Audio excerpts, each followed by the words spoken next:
this is the process and this is why it's so important. I tell all my students, you will make more putts when you actually don't think about making a putt. You have to follow a process that's going to take the same amount of time and do the same thing every single time. So I think like when you watch, really good putters of today putt, now they're engaging with the target for a longer period of time. A lot of guys now have switched to making practice strokes right here. Everyone's different, so you have to figure out what works best for you. Milwaukee's own Skip Kendall. Skip Kendall. Skip Kendall is 5 under today. At the 9th.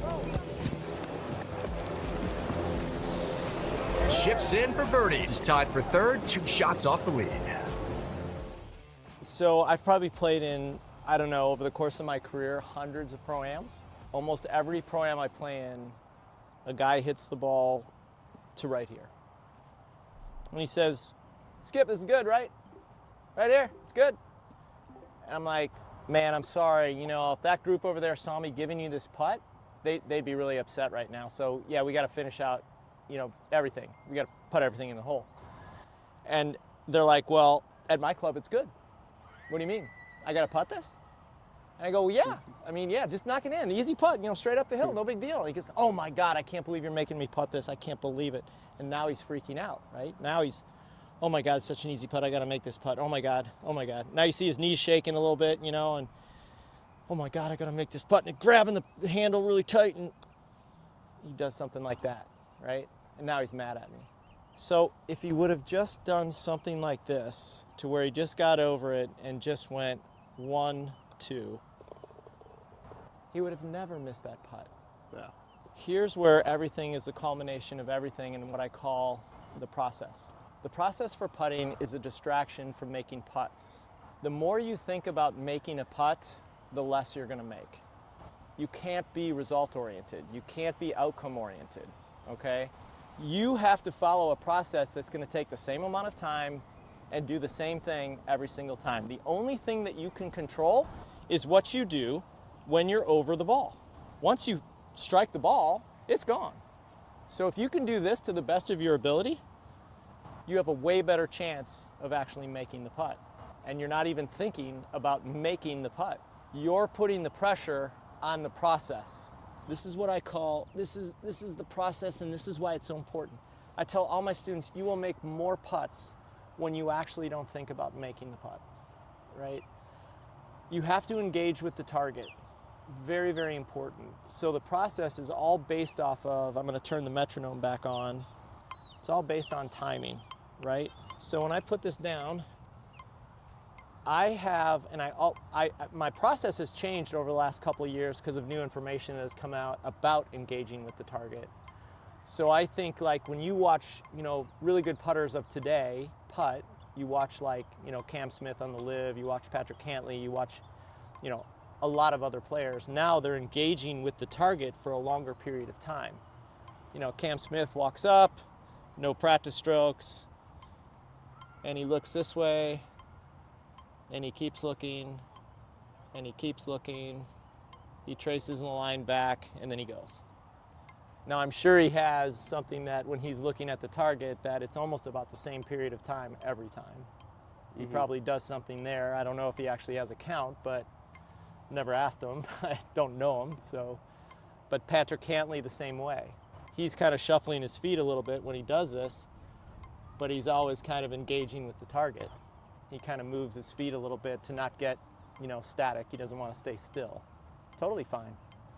All right, so here's what I do, and I've done this now for the last probably 2 years. I've had a count in my routine for the last almost 30. Okay. All right, so here we are. I make practice strokes from here, from behind. You don't make any, so we don't have to get into that, but making practice strokes from the side of the ball is almost totally ineffective because the information that has come out, they've said that if you do make practice strokes from the side of the ball, you're most likely looking down, and your brain can wander by as much as 10 to 15 times every minute, so chances are you're not even thinking about the putt. Yeah.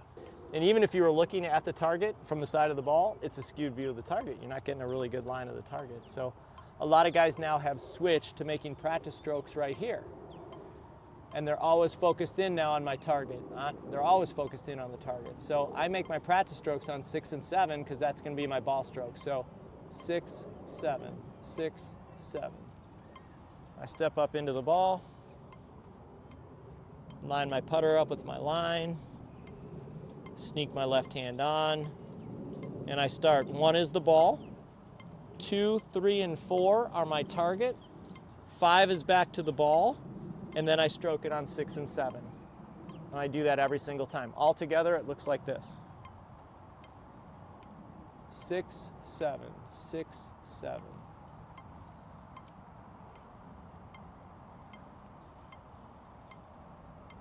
One, 2, 3, 4, 5, 6, 7. And I do the same thing every time. It doesn't matter if it's 2 feet, 70 feet. I do the same thing every single time. 1, 2, 3, 4, 5, 6, 7. I think that the one thing that we didn't talk about is, like when I had you hit those first 3 putts this morning, do you know how long those putts were? 3, 15, 30. You stepped them off? Do normally step it off? Brilliant. Because in effect, you're programming the software in your brain, right? Mm-hmm. It's like programming a computer, right? When you know how long the putt is, your brain knows how long the putt is. Yeah. If you don't know, you're guessing. From 45 feet, if I guessed how long that was, what if I guessed 40 feet? Or 5 feet short. What if yeah. I mean, I'm off by a lot, right? I mean, I don't want to leave it 5 feet short. Why would I want to do that? So if I know how long the putt is, you of course have to adjust for uphill, downhill. Obviously, long hill putts roll out more than uphill putts. You have to just get used to doing that and adjusting to that, right? So, okay, so the thing is, I have a 7 count. I really don't care what you have. You know, you can make your own. We can start on the 7 count and, you know, see how it goes, and then you can adjust. You can make your own. I want you to own it, right? Yeah. But why don't we start there, and then you can you know, just do whatever you want to do after that, okay? Okay. Sure. Okay, so great setup. I'm going to do the first one with you, so count with me though, okay? So tell me when you're ready. I'm ready. 1, 2, 3, 4, 5, 6, 7. Okay, so this time count with me. Tell me when you're ready. I'm ready. 1, 2, 3, 4, 5, 6, 7. Well done. Okay, on your own. 1, 2, 3, 4, 5, 6, 7. So I want to explain to everyone too, the reason I want at least 3 beats on the target is because now you're engaging with it. You're engaging with the target. Now your brain is telling your body what to do to hit this putt 15 feet. If you just had one look, you know, 1, 2, 3, I mean, you're not even engaging with the target, right? Mm-hmm. So that's why, like, some of my students have more than 3 beats on the target. Some of them have like 5 or 6. Fine, whatever you want to do. You know, I don't care. You have to remember, like a Cam Smith looks like he has a lot more than 3 beats on the target. Yeah. But that's, you know, again, everyone's different. So you have to figure out what works best for you. But at least 3. Okay. Okay? All right. Want to make more putts when it counts? Pressure-proof putting is going to show you how to do that.